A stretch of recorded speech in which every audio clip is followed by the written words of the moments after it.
নমস্কার, stock easy চ্যানেলের পক্ষ থেকে আপনাদের স্বাগতম। মার্কেট তো দিন দিন বেশ একটা ডাউন স্টেমেই চলছে। আজকের যে আলোচনার বিষয়, মার্কেট এত পড়ার কারণ এবং 3টি ফান্ডামেন্টালি স্টক সম্বন্ধে বলবো। মূল ভিডিওতে যাওয়ার আগে বলে রাখি, আমি কোনো সেবি রেজিস্টার্ড রিসার্চ অ্যানালিস্ট নই। সমস্ত আলোচনাটাই একেবারে নলেজ শেয়ারিং এবং এডুকেশন পারপাসে। তো ভিডিওটি শুরু করা যাক। প্রথম যেটা বলি যে মার্কেট পড়ার মেন কারণ যেটা 3টে। 1 নম্বর হচ্ছে যেটা অনেক দিন থেকেই চলেই আসছে, ইসরায়েল, প্যালেস্টাইন এবং ইরানের যে ওয়ার। ওটা যদিও আমরা বেশ 1-2 বছর ধরে দেখতে দেখতে অভ্যস্ত, তাই ওটা যে খুব একটা কারণ বলে আমি অন্তত মনে করছি না। এরপর যেটা আছে, খুব ভীষণ মাত্রায় এফআইআই সেলিং। তার থেকেও যেটা বড় সেটা হচ্ছে বড় বড় আইপিও। এবার প্রশ্ন, আইপিওর সঙ্গে স্টক মার্কেটের সম্পর্কটা কি? এর জন্য আমি একটু শেয়ার মার্কেট ছেড়ে একটু ফ্রুট মার্কেটে যাওয়া যাক।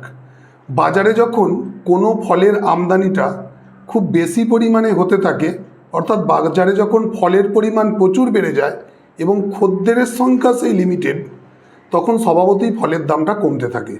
যখন এই কয়েকশো কোটি টাকার যে আইপিওগুলো আসছে, আইপিওর ফলে কি হচ্ছে, ওই বিশাল অ্যামাউন্ট যে টাকাগুলো ওগুলো আইপিওতে ইনভেস্ট হচ্ছে, স্বভাবত মার্কেট পড়তেই থাকছে। এরপর এই পড়ন্ত মার্কেটেও আমরা যে সেক্টরগুলোর প্রতি নজর রাখবো, প্রথমেই বলি ফার্মা সেক্টর এবং হসপিটাল ম্যানেজমেন্ট সেক্টর। আমি 3টে স্টক নিয়ে আলোচনা করব।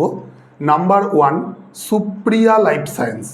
এই পড়ন্ত মার্কেটেও সুপ্রিয়া লাইফ সায়েন্স ফাটাফাটি রেজাল্ট করেছে এবং এর শেয়ার প্রাইস কদিনের মধ্যে আরও বাড়বে বলে আমি মনে করি। আমার পার্সোনাল পোর্টফোলিওতেও এটি আছে। তাই সুপ্রিয়া লাইফ সায়েন্সের ফান্ডামেন্টাল দেখার জন্য আমি একটু মোবাইলে স্ক্রিন শেয়ার করছি। এবার যাচ্ছি সুপ্রিয়া লাইফ সায়েন্সের ফান্ডামেন্টাল। প্রথম যেটা আছে, market cap 5,131 crore। Market cap 5,131 crore, একটি small cap company. Return on equity 70.39%, PE ratio 32.58 এবং EPS 19.57, PB ratio 5.66, dividend yield প্রায় না দেয়ারই কাছাকাছি 0.19%, ইন্ডাস্ট্রি পি 47.90। এবার চলে যাচ্ছি রেভিনিউ। কোম্পানির রেভিনিউ দিন দিন বেড়েই চলেছে এবং প্রফিটও গ্র্যাজুয়ালি বেড়ে চলেছে, নেট ওর্থও বেড়ে চলেছে। কাজেই কোম্পানিটি পরবর্তীকালে একটি মাল্টিব্যাগার স্টক হতে চলেছে। এবার যাব share holding pattern. Share holding প্যাটার্নের মধ্যে প্রথমেই যেটা আছে, প্রোমোটার 68%। সেপ্টেম্বর টু 24-এর মধ্যে প্রোমোটার একই রয়েছে। এবার যেটা হচ্ছে রিটেল সেপ্টেম্বর 23-তে যেটা ছিল 19.19%, ডিসেম্বর 23-তে 23, মার্চে 21, জুনে 21 এবং সেপ্টেম্বর 24-এ 20। কাজেই রিটেল আর ইনভেস্টিং আস্তে আস্তে কমছে। এবার যাচ্ছি ফরেন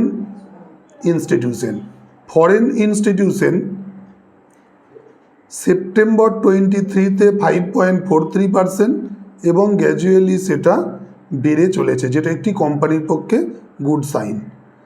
এবং দ্বিতীয় স্টকটি যেটা বলবো, ইয়াথার্থ হসপিটাল, সেটিও একটি ফান্ডামেন্টালি স্ট্রং কোম্পানি। এবং আরেকটি যেটা বলবো সেটি হচ্ছে অ্যাবট ইন্ডিয়া। এই 3টি স্টক নজরে রাখা যেতেই পারে এবং পার্সোনাল পোর্টফোলিওতে রয়েছে। তাই এখন যেটা, ভিডিওটি ভালো লাগলে লাইক, শেয়ার ও সাবস্ক্রাইব করুন এবং আমাদের সঙ্গে থাকুন। ধন্যবাদ।